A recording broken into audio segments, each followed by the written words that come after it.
Le PSG qui s'impose 1-0 face à Arsenal à l'Emirates. On va débriefer cette rencontre, cette victoire qui est encore une fois historique pour le PSG après la victoire face à Liverpool.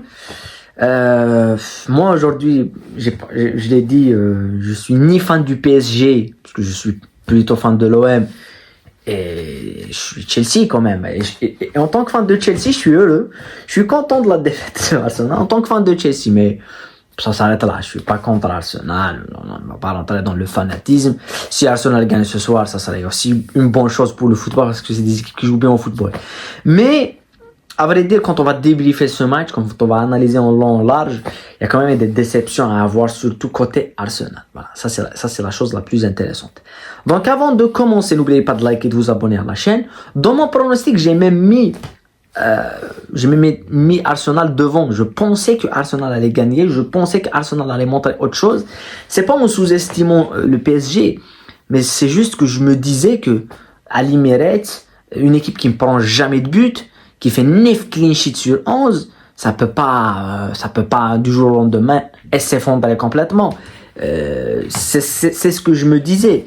Et finalement, on a l'entame de match du PSG qui est tout simplement parfaite. C'est-à-dire que l'entame de match du PSG, elle est exceptionnelle. Et tu as ce but de Dembélé qui est pour moi le but qui change beaucoup de choses. Premièrement, j'étais content que le but arrive très très tôt dans le match parce que je me disais que le PSG marque ou Arsenal marque, ça permettra peut-être d'ouvrir plus le match et on aura plus d'occasions et on aura plus de buts et tout. Mais derrière, moi sincèrement dans le match, j'étais déçu par le niveau d'Arsenal que par la prestation du PSG. Le PSG, je savais, moi face à Liverpool, à l'aller ils ont perdu 1-0 avec un match vraiment magnifique des Parisiens. Au retour, je les ai mis favoris. Je disais qu'ils allaient se qualifier. Voilà, j'étais sûr. Donc, je savais ce qu'allait proposer le PSG. On le sait. On sait que le PSG est une équipe qui presse haut, qui a l'un des meilleurs pressings d'Europe, avec Luis Enrique. Et c'est une équipe qui a un jeu de possession parfait, avec une doublette au milieu de terrain, avec une triplette au milieu de terrain, si on peut ajouter Ruiz, mais avec Neves et Vitinha. Et après, devant, tu as des joueurs qui sont d'un calibre technique exceptionnel, comme Ousmane Dembélé ou Kvaratskhelia. Après, Doué et Barcola amènent aussi cette jeunesse, cette insouciance à cette équipe qui est très intéressante. Donc, je savais ce qu'allait proposer le PSG. Je savais qu'ils allaient marquer des buts aussi. Mais Arsenal, je m'attendais à autre chose. Je m'attendais à ce que je vois de la grinta, de l'agressivité. C'est pas une équipe Arsenal dominatrice dans le jeu et tout, et on l'a eu. Ce soir, on l'a vu, Arsenal, face à une équipe qui te laisse pas des espaces, face à une équipe qui te presse bien, face à un collectif qui fonctionne à merveille, où tout le monde court, et un pressing bien fait. Voilà, ça ne fonctionne pas. Et moi, je pense qu'en premier mi-temps, ils ont eu des occasions, Arsenal. Ils ont eu l'occasion de Martinelli en fin de premier mi-temps, ou s'il marque, ça peut faire changer complètement le match. Ils ne l'admettent pas. En début de deuxième mi-temps, ils marquent un but hors jeu de Merino. Et puis derrière, il y a l'occasion avec l'occasion énorme d'Otorossal qui bute sur Donnarumma. On va parler des top et des flops après. Mais ils ont eu ces deux occasions. Mais à part ces deux occasions, ils n'ont rien eu d'autre. C'était le néant. Et on a vu un PSG qui a aussi deux grosses occasions en fin de match, celle de Barcola, celle de Kvara et celle de Ramos. Mais surtout, on a eu une gestion, mais d'un niveau champion, d'un niveau Ligue des Champions. C'est ça, la Ligue des Champions, c'est le niveau tactique. Et ce soir, si je peux me permettre, en voyant le match un petit peu, et en regardant le match, et je me disais, à la 70e minute, je regardais le temps, c'était 70 minutes, je me dis, quand est-ce qu'Arsenal se réveille? Quand est-ce qu'on aura cette réaction d'Arsenal?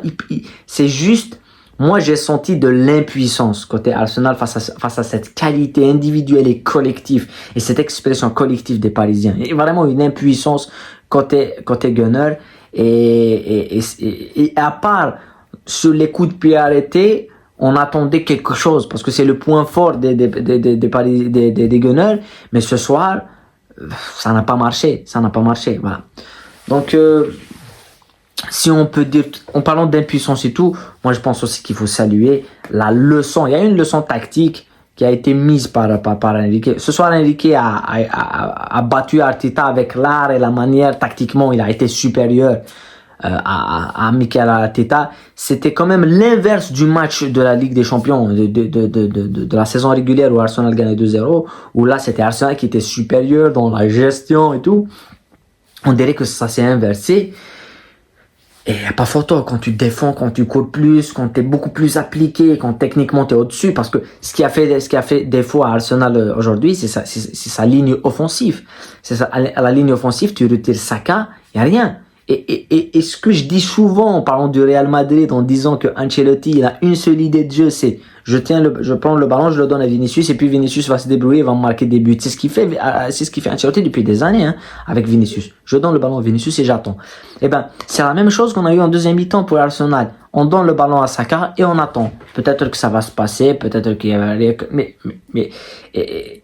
il faut suivre tactiquement derrière. C'est-à-dire que t'as quand même deux ailiers, tu les serves en balance, qui sont Martinelli ou Trossard et Bukayo Saka. Ils sont pris souvent à deux joueurs, mais même quand ils sont pris en 1 contre 1, ils ont face à eux Nuno Mendes et Hakimi, qui sont les deux, peut-être les deux meilleurs latéraux du monde. Ils font partie des 5 meilleurs latéraux du monde. Donc, tu ne permets pas à tes latéraux avec Timber et tout de monter, parce que tu as peur de te prendre dans le dos par Doué ou par Dembélé ou par Kvara. Donc tu veux pas monter, tu veux pas prendre de risques, et voilà. Donc tactiquement, c'était ils ont pas pris le risque Arsenal, parce qu'ils se disent que, moi je pense que dans leur tête Arsenal, ils se disent, et Arteta se dit, on perd 1-0 parce que des faits de jeu et tout, au retour si on marque, il y a 1-1, c'est pas la fin du monde. Vous voyez, c'est pas la fin du monde. Mais si je prends beaucoup de risques, je pense que c'est un deuxième but. Et quand je vais aller au Parc des Princes, remonter 2 buts, c'est beaucoup plus difficile que remonter un but. Donc, quand on prend dans cette psychologie, on peut vite comprendre le manque de risque pris par les Gunners. Les top et flop. Premier top, Donnarumma.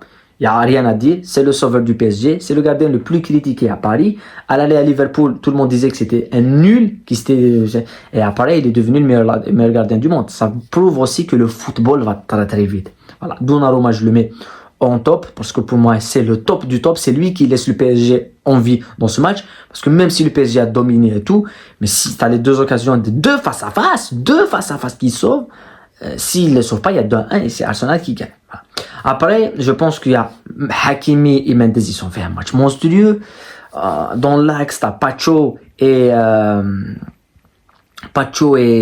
Marquinhos, ils ont fait. Mais Neves et Vitinha et Ruiz, voilà, je salue. Quant à ce genre de milieu de terrain, et Arsenal, il y a pas eu ce milieu de terrain. Voilà, Odegaard, il était pas dans son meilleur jour. Rice, c'est le seul qui existait, Rice, en milieu de terrain de Arsenal. Et voilà. Après, moi, je mettrais aussi dans les top Dembélé, parce que le match que fait Dembélé, Kvara aussi, mais Dembélé, parce qu'il met le but, parce qu'il met, Dembélé, il t'annonce la couleur. C'est-à-dire que tu sais, c'est le rendez-vous, c'est la Ligue des Champions, je suis là. Je vais le prouver sur le terrain. Donc, il annonce la couleur rapidement dans ses prises, ses enchaînements et tout. Et sa qualité technique, il est au-dessus de tous les joueurs qui sont sur le terrain. Genre, le meilleur joueur des deux équipes. Et moi, j'aime pas Dembélé. Il faut être objectif. C'est le meilleur joueur. C'est le meilleur joueur des deux équipes. C'est Ousmane Dembélé. Pour les flops, je mettrai Martinelli et Trossard, parce que ils ont 2 occasions et tu les loupes pas. Trossard, je sais pas comment il la loupe, il a le temps. Martinelli, pourquoi ils ont le temps? Ils ont le temps de bien armer, d'attendre. Là, tu peux attendre et la croiser. Tu sais que le mec, il fait 1m96. Donnarumma, il fait 1m96. Tu lui donnes le ballon juste à côté. Mais non! Soit tu frappes fort, soit tu essaies de faire comme Elliott, la calquer par terre. Voilà, donc pour moi, c'est un flop. Les deux sont un vrai flop. Et je mettrais beaucoup plus ça, parce que je pense que le flop total, c'est l'expression collective d'Arsenal, qui, je me dis, en voyant ce match, que c'était ce qu'ils peuvent faire. J'espère que c'est pas le cas. J'espère que pour les fans d'Arsenal, au retour, ils pourront faire mieux. Ils pourront faire mieux. Mais si c'est ça leur maximum, c'est-à-dire qu'ils sont confrontés à leur vrai plafond de verre en termes de jeu, ça va être compliqué d'aller gagner au Parc des Princes. Mais le PSG qui prend une sérieuse option pour la qualification en finale à Munich. Demain, le Barça qui reçoit l'Inter dans un autre match. On verra des demi-finales tactiques, purement tactiques. Aujourd'hui, on a vu une demi-finale très très tactique et demain, on verra une autre, peut-être avec plus de folie. On l'espère, mais j'y crois pas. L'Inter va défendre, va essayer de ne pas prendre de but et le Barça va essayer de mettre au moins un but. Voilà. Prenez soin de vous, la paix sur vous. On se retrouve demain pour débriefer cette deuxième demi-finale.